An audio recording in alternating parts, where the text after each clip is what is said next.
સનાતન ધર્મની જય હો, જય હો, જય હો.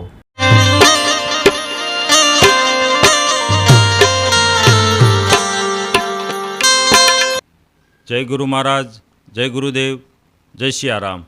હું વૈદ્ય ચંદુભાઈ ચલાળિયા, મારો અનુભવ ચેનલ ભાવનગર.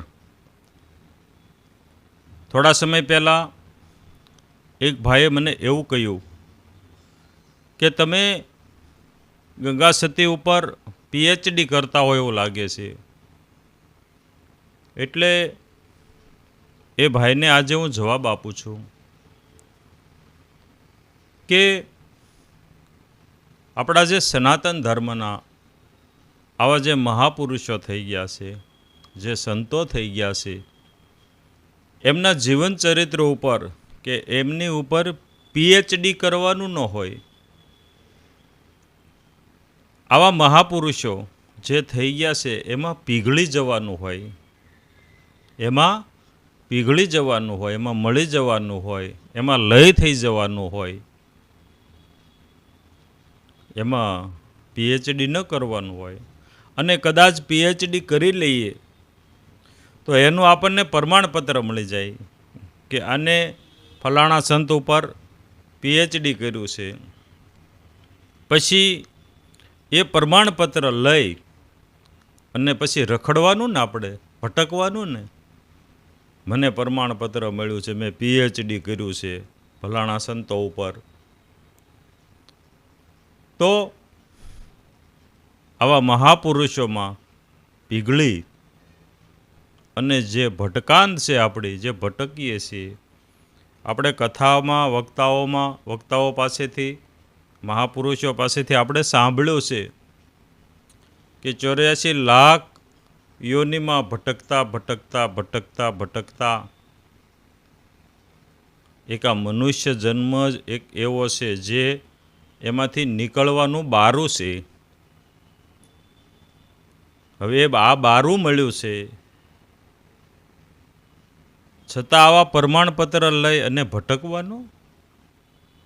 મહાપુરુષો શું કામ છે? સનાતન ધર્મના જે આપણા જે મહાપુરુષો છે એ શું કામ છે આપણા માટે? આપણે એમાં મળી જવા માટે છીએ, આપણે ભળી જવા માટે, એમાં લય થઈ જવા માટે આપણે છીએ. દાસી જીવણ સાહેબ ભીમ સાહેબમાં લય થઈ ગયા,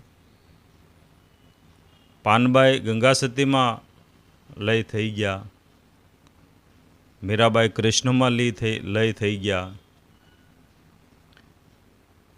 નરસિંહ મહેતા કૃષ્ણમાં લય થઈ ગયા, જેસલ જાડેજો જે કચ્છની ધરતીનો કાળોડો નાગ કહેવાય એ સતી તોરલમાં લય થઈ ગયો. જે ક્રૂર હતો, એ ક્રૂરતા હતી, એ એમાં લય થઈ ગઈ. એમ જે મહાપુરુષો છે આપણા સનાતન ધર્મના, અત્યારે એવા હશે કંઈક મહાપુરુષો, જ્યાં હોય ત્યાં મારા વંદન પ્રણામ. જેમાં ગંગા સતી, કહળસંગ બાપુ, પાનબાઈ, સતી તોરલ, લીરલબાઈ, લોયણ, દાસી જીવણ સાહેબ, આવા મહાપુરુષો જેવા અત્યારે હશે કદાચ, જ્યાં હોય ત્યાં એને મારા વંદન છે. પણ ખરેખર જે વેશ પહેરીને જે રખડે છે, ભટકે છે, એમાં ક્યારેય લય ન થતા, એમાં ક્યારેય ન ઓગળતા, પીગળતા નહીં. નહીંતર એ તમારા ઓજાર બનાવી અને ક્યાંય વેચી દેહે. બસ જે બ્રહ્માનંદ છે, લોયણ છે, સતી તોરલ છે, મીરાબાઈ છે, નરસિંહ મહેતા છે, ગંગા સતી, પાનબાઈ, આવા જે મહાપુરુષો છે, દાસી જીવણ, ભીમ સાહેબ, રવિ સાહેબ, આવા મહાપુરુષોની જે વાણી છે એ વાણીમાં લય થઈ ગયો, એ વાણીમાં લય થઈ ગયો. એટલે કોઈ મહાપુરુષ જે છે એના જીવન ચરિત્રનું પીએચડી ન કરવાનું હોય, એમાં પીગળી જવાનું હોય.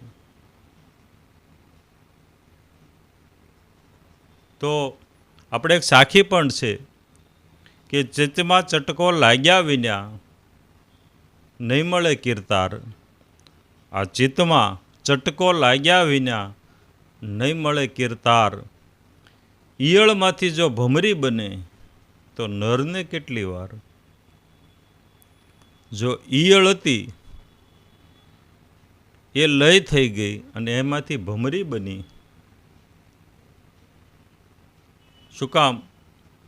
કે જે ભમરી હતી એને એક ચીટક્યો ભર્યો હતો. એ ચીટક્યાનું ચિંતન કરતાં કરતાં એ ઈયળ મટી ગઈ અને ભમરી થઈ ગઈ. તો આવા મહાપુરુષો છે આપણા જે સનાતન ધર્મના, એવા મહાપુરુષોનું ચિંતન કરતાં કરતાં